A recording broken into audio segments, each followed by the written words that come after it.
পরে গাড়ি চলে এসেছে, ও দিচ্ছে ওর বাবার সাথে। আমাদের আমরা পিছনে বসতে পেরেছি, তাই তারপরে ভাবলাম যে এটা টমেটো আমার দুইটা অনেক বেশি খেতে ভালো পাতা। এটা তিনটারই হচ্ছে বীজ। ও যেহেতু কালকে আবার পরীক্ষা আছে, অনন্যা আসতেছে আমাদের বাসায়, এই জন্য ওকে আনতে চলে গেলাম। আর বাস দাঁড়িয়ে আছে, আর কিন্তু যে দেখে যে এই বাসটা না এই পরের বাসে আসতেছে, সেজন্য একটু দাঁড়িয়েছিলাম।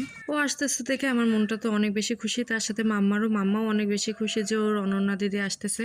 মাম্মার পরীক্ষা চলতেছে, এজন্য আসতে পারে নাই, আর আমি এসে দাঁড়িয়েছি ওকে নিয়ে যাওয়ার জন্য বাস স্টপে। 1-2 মিনিট দাঁড়ানোর পরে গাড়ি চলে এসেছে, ও যে গাড়িতে এসেছে সেই গাড়িটা। আর আমি তো অনেক বেশি খুশি হচ্ছিলাম তখন। ও তো চলে আসলো, সারাদিন কি করলাম সেটাই আপনাদের সাথে শেয়ার করব। তার মধ্যে তো আপনাদের ওয়েলকামটা করা হয় নাই। Hello friends, welcome back to my channel. কেমন আছেন আপনারা সবাই? ওকে নিয়ে বাসায় চলে গেছিলাম, আর বাসায় যাওয়ার পরে দুপুরে খাওয়া দাওয়া করে একটু রেস্ট নিয়েছিলাম আধা ঘন্টার মতো। বিকালে আবার বেরিয়ে পড়েছি, দুইজনে মিলে একটু বাজারে যাচ্ছি, আর মাম্মাকে পাঠিয়ে দিয়েছি ওর বাবার সাথে। আমাদের টুকিটাকি কিছু কেনাকাটা করার আছে, ওই যে সবজিগুলো লাগাবো সেইগুলোর গাছ কিনবো, আর কিছু কোটাকাটা এগুলা কিনবো, সেই জন্য যাচ্ছিলাম দুজনে যাচ্ছিলাম। আর একটা কথা বলছিলাম যে শীতকালে সবাই ভ্যানের পিছনে বসতে চায়, কিন্তু গরমকালে সামনে বসতে চায়। আমাদের ভ্যানের সামনে লোক ছিল, এই জন্য আমরা পিছনে বসতে পেরেছি। তাই বলছিলাম যে সামনে বসতে হয় নাই, কত ভালো লাগতেছে, কেননা আজকে অনেক বেশি ঠান্ডা লাগতেছিল।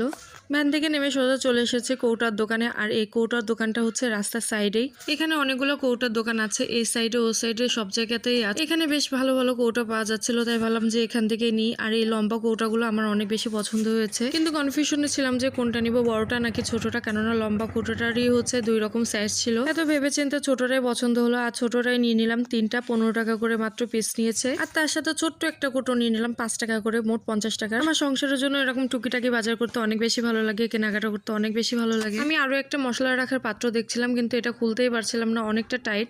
তারপরে ভাবলাম যে এটা নিব না, কেননা আমার যেটা আছে সেটার মতনই আরেকটা কিনবো। কিন্তু এখানে খুঁজলাম কিন্তু পালাম না, আরো কয়েকটা দোকান দেখেছি সেখানেও পাই না। ভাবলাম যখন পড়তে যাব তখন নিয়ে আসবো। আর আজকে আমাদের এখানে হাটবারের কারণে আজকে অনেক বেশি চারা উঠেছে, মানে সবাই এনেছে চারাগুলা। হাটবার ছাড়াও আমাদের এখানে চারা কিনতে পাওয়া যায়, কিন্তু অন্য দিনের মতো হাটবারে একটু বেশিই পাওয়া যায়, তাই আজকে চারা কিনতে আসলাম। এখানে বেগুনের চারা, তারপর টমেটো, লাউ, আরো অনেক রকম সবজির চারা পাওয়া যাচ্ছিল। আমি এখান থেকে 1 আটি ওলকপির চারা নিয়েছি, আরো কিছু চারা দেখছিলাম, কিন্তু ঝালের চারা আজকে নিব না। আর তার সাথে ভাবলাম যে একটু টমেটোর চারা আর বাঁধাকপির চারা নিয়ে যাই। বাঁধাকপি আমি কখনো আগে লাগাই না, তবে বাঁধাকপি খেতে আমার বেশ ভালো লাগে। বাঁধাকপি বলেন আর ফুলকপি বলেন, আমার দুইটা অনেক বেশি খেতে ভালো লাগে, তবে ওলকপি খেতে আমার তেমন একটা ভালো লাগে না। তারপরে অনেকগুলো চারা নিয়ে নিয়েছি, প্রায় 40-50টা মতো, মানে 1 আটিতে যা থাকে তাই। কারণ হচ্ছে বাপ্পা আর বাপ্পার মা, মানে আমার শাশুড়ি মা অনেক বেশি ভালোবাসে ওলকপি খেতে, এই জন্য নিয়ে নিয়েছি। তার সাথে 5-6টা মতো টমেটোর চারা আর হচ্ছে বাঁধাকপির চারা নিয়েছি। আমি আরো কয়েক জায়গায় দেখেছি চারাগুলো কত করে দাম নিচ্ছে, কিন্তু এই কাকার এখানে দেখলাম যে অনেকটা দাম কম, এই জন্য এই কাকার এখান থেকে নিলাম।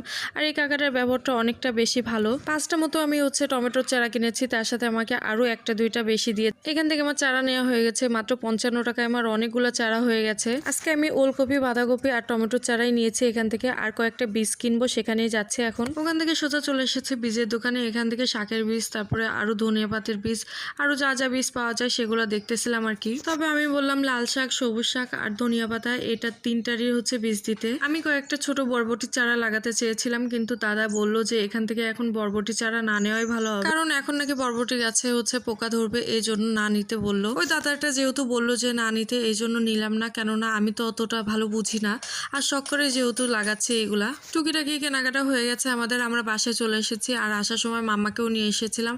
আসার পরে একটু শীত লাগতেছিল বেশি, এই জন্য কম্বলের নিচেই বসেছিলাম। বাপ্পা আসে নাই এখনো, এই জন্য ওর জন্য ওয়েট করতেছিলাম। আর সন্ধ্যা নাস্তাটা করে নিব, তাই ভাবলাম যে একটু নুডলস রান্না করি। কিন্তু বাজার থেকে আসার সময় যে এতটা শীত লেগেছে, এই জন্য একটু গরম হয়ে নিচ্ছিলাম দুইজনে মিলে, মানে দুইজন না 3জনে মিলে, মাম্মাও ছিল তার সাথে। নুডলস খাওয়ার পরে একটু মাম্মাকে আবার পড়াতে বসতে হবে, ও যেহেতু কালকে আবার পরীক্ষা আছে। আজকের ব্লগটি এই পর্যন্ত। ব্লগটি কেমন লাগলো অবশ্যই কমেন্ট করে জানাবেন, আর যদি ভালো লাগে তাহলে একটা প্লিজ লাইক করে দিয়ে পাশে থাকবেন। সবাই ভালো থাকবেন, সুস্থ থাকবেন। আজকের মতো টাটা।